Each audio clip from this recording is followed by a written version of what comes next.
Assalamualaikum warahmatullahi wabarakatuh. Selamat pagi. Semoga kita selalu dalam keadaan sehat. Puji syukur kehadirat Allah Subhanahu wa taala karena kita dapat bertemu lagi walau dalam keadaan daring, walau dalam keadaan online. Baik, pada hari ini kita akan belajar materi baru, yaitu materi tentang struktur teks berita. Pada pertemuan sebelumnya, sekitar 2 minggu yang lalu, itu kita membahas tentang unsur berita. Unsur berita itu ada 6 unsur. Mereka yaitu terdiri dari kata tanya. Ada apa, siapa, di mana, kapan, mengapa, dan bagaimana. Nah, sekarang kita akan memasuki materi yang baru, yaitu tentang struktur teks berita. Apa itu struktur? Nah, sekarang kalian bisa lihat di tampilan layar handphone kalian. Menurut Kamus Besar Bahasa Indonesia, yang saya tandai hijau, struktur itu mempunyai 5 arti. Struktur merupakan kata benda. Nah, ini ada 5. 1, 2, 3, 4, 5. Arti yang pertama, menurut Kamus Besar Bahasa Indonesia, struktur adalah cara sesuatu disusun atau dibangun, susunan atau bangunan. Yang kedua, yang disusun dengan pola tertentu.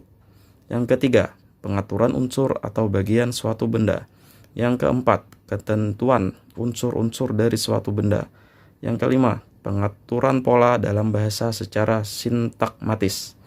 Nah, dari 5 arti tersebut, dapat kita simpulkan, dapat kita ambil yang paling mudah saja, yaitu struktur adalah suatu susunan atau bagian dari suatu benda. Nah, jadi struktur itu bahasa mudahnya adalah susunan atau bagian dari suatu benda. Sekarang kita masuk, tunggu sebentar. Nah, kita masuk ke struktur teks berita. Struktur teks berita itu ada 4. Yang pertama itu ada headline. Yang kedua ada lead. Yang ketiga body. Yang keempat itu namanya leg. Nah, Headline itu artinya kepala berita. Lead itu artinya teras. Body itu artinya tubuh. Leg artinya kaki. Kepala berita. Tunggu sebentar. Nah, kepala berita ini biasanya berupa judul utama yang ditulis besar-besar dalam koran. Setiap koran, setiap ada berita itu pasti judulnya ditulis besar. Nah, itu merupakan headline atau kepala berita. Yang kedua, lead. Lead ini atau teras berita, yaitu satu paragraf pembuka yang memuat intisari berita yang paling menarik. Sekali lagi, lead adalah satu paragraf pembuka yang memuat intisari berita yang paling menarik. Nah, jadi kalian sambil mendengar video ini, kalian bisa mencatat apa itu pengertian headline, apa itu pengertian lead. Jadi headline tadi adalah kepala berita yang merupakan judul utama berita. Judul yang ditulis besar-besar itu namanya headline atau kepala berita. Yang kedua, teras. Teras seperti saya katakan tadi adalah paragraf pembuka yang memuat intisari berita yang paling menarik. Nah, lead itu posisinya pasti di bawah kepala berita. Paragraf pembuka, paragraf pertama itu namanya lead.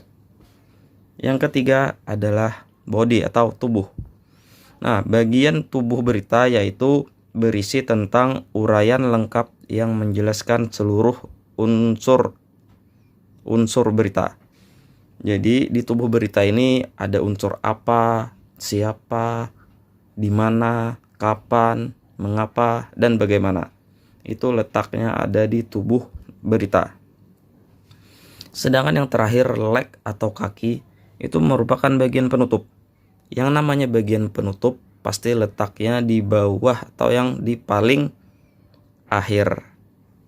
Nah, jadi kalian ingat ada 4 macam struktur teks berita.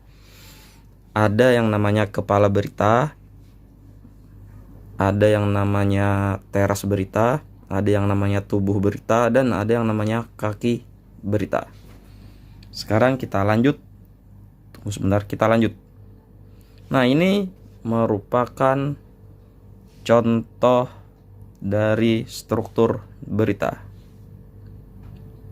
Surat edaran perpustakaan keliling menggunakan kuda. Itu namanya adalah headline atau kepala berita. Terus yang di bawahnya, nah yang warna merah, paragraf pembuka itu namanya teras berita atau lead. Terus lagi yang ini. Nah, yang ini merupakan tubuh berita. Jadi di sana terdapat unsur-unsur berita. Dan yang terakhir sama-sama sudah kita ketahui itu namanya adalah kaki berita atau leg. Nah, ini merupakan materi kita yaitu tentang struktur berita. Jadi struktur berita ada kepala berita, ada tubuh berita, ada teras berita, ada tubuh berita, dan ada kaki berita. Nah, mudah-mudahan dengan video singkat ini kalian bisa memahami pembelajaran pada hari ini. Salah hilap mohon maaf. Wabillahi taufik wal hidayah. Wassalamualaikum warahmatullahi wabarakatuh.